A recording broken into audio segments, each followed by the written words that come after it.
Hello friends, welcome to my YouTube channel the pet vision. This is Sahil Malik, your host and your vet. तो guys, आज की video बहुत ज्यादा special है, specially उनके लिए जिनके पास एक जर्मन शेफर्ड डॉग है। तो गाइस, आज हम बात करेंगे वो 10 ऐसी प्रॉब्लम्स क्या होती है जो आपको जर्मन शेफर्ड डॉग के अंदर देखने को मिलेगी। वीडियो बहुत ज्यादा इंटरेस्टिंग है। अगर आपको इन चीजों के बारे में पता होगा तो आप घर रहते भी इसका सोल्यूशन कर सकते हो। तो गाइस, सबसे पहले अगर हम बात करते हैं हमारे फर्स्ट पॉइंट की, वो आता है गाइस गर्मियों के सीजन में, यानी समर सीजन के अंदर। अगर गाइस समर सीजन है तो सबसे बड़ी बिग इश्यू जो आपके जर्मन शेफर्ड के साथ रहता है डिहाइड्रेशन का, और बेसिकली जिसके अंदर ड्राई नोज आपको देखने को मिलेगी।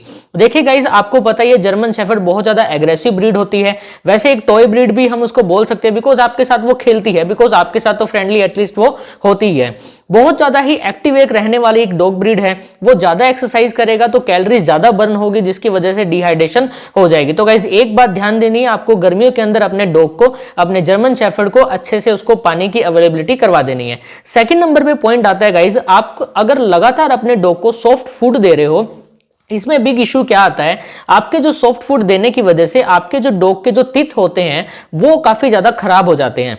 बेसिकली वो कई बार फॉल डाउन होना भी स्टार्ट हो जाते हैं, यानी गिरना स्टार्ट हो जाते हैं, और कई बार माउथ से एक बैड स्मेल होनी भी स्टार्ट हो जाती है।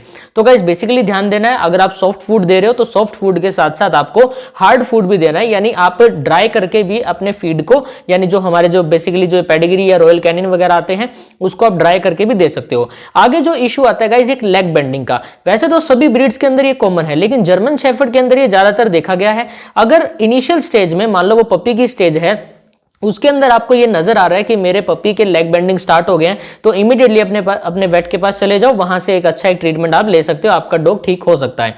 एक प्रॉब्लम आती है गाइस हिप डिस्प्लेसिया।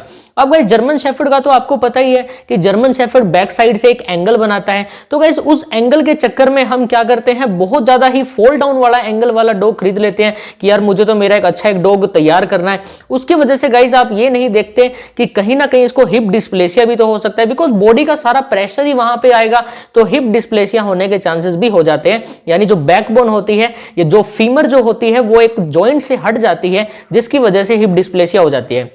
और स्पेशली ये बात ध्यान देनी है, इसका कोई भी प्रॉपर क्योर नहीं है, आप सिर्फ इसको मैनेज कर सकते हो, इसकी आप मैनेजमेंट कर सकते हो। आगे एक पॉइंट आता है गाइस ईयर ड्रॉप्स।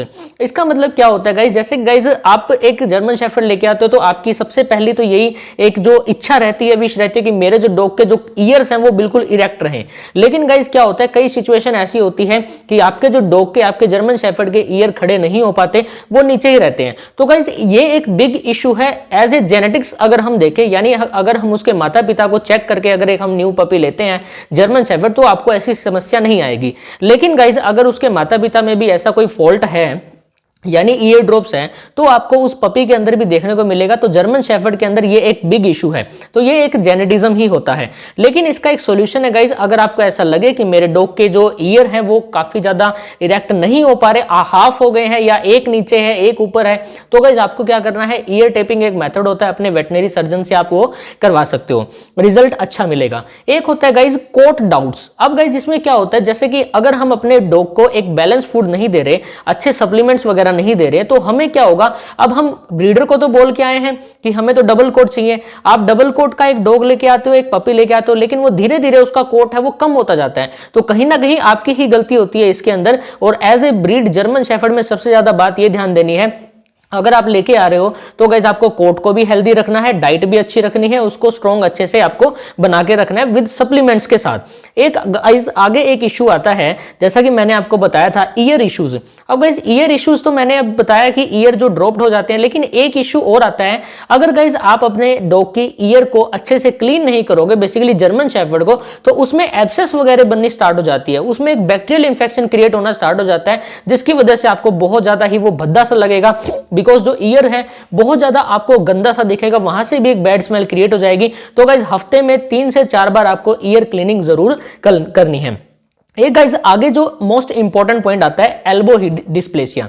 ये जो एल्बो डिस्प्लेसिया है ना, ये कंडीशन मिनिमम देखी गई है, लेकिन ये एक बिग इश्यू हो सकता है। एल्बो यानी आपको पता ही है, अगर उस सिचुएशन के अंदर डिस्प्लेसिया की नाम की कंडीशन आ रही है तो इमीडिएटली वेट से कंसल्ट करो, बिकॉज गाइज ये कंडीशन बहुत ज्यादा सीरियस हो सकती है। आगे आती है गाइज ब्लोट। अब गाइज ये ब्लोट क्या होता है? ब्लोट होता है गाइज एब्डोमेन के अंदर गैस भर जाना, यानी बेसिकली स्टमक के अंदर गैस भर जाना। और जो लार्ज एनिमल होते हैं उनके अंदर हम इसको टिम्पैनी बोलते हैं। टिम्पैनी यानी रूमन के अंदर गैस का भर जाना।